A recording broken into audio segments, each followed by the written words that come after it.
B7 news चेहरा नव्या युगाचा।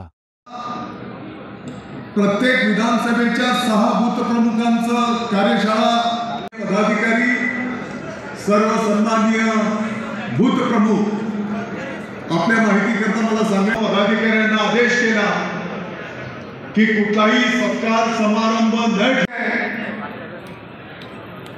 बूथ प्रमुखांचं हे व्यासपीठ आपलं वैभव आहे आणि समोर बसलेलं आपलं शिवसेनेचं ऐश्वर्य आहे। आणि मी नेहमी सांगतो, व्यासपीठावर एवढे लोक बसलेत, आपले व्यासपीठ आपलं घरगच्च असतं, पण जर समोर तुम्ही एवढ्या मोठ्या प्रमाणात नसाल तर या व्यासपीठाची शोभा वाढेल का?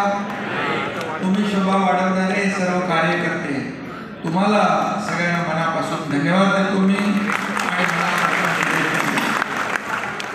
खरं म्हणजे निवडणुका आपला प्रक्रिया सुरू झाली, जिल्हा परिषद, नगरपालिका, महापालिका, आणि या पार्श्वभूमीवर पूर परिस्थिती देखील आहे राज्यामध्ये, मराठवाड्यात, विदर्भात, उत्तर महाराष्ट्रामध्ये, इथे नाशिकमध्ये देखील काही ठिकाणी पूर परिस्थिती निर्माण झालेली।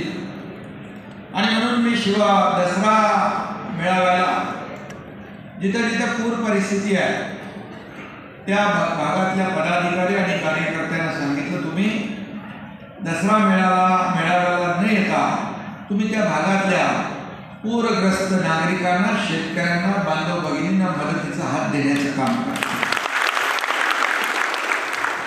आणि त्याप्रमाणे मग मुंबई, ठाणे आणि थोडे आपले जे आपले ज्यांना मेळाव्याला यायचं तेवढे आले, बाकी सगळे पूरग्रस्तांना मदत करत।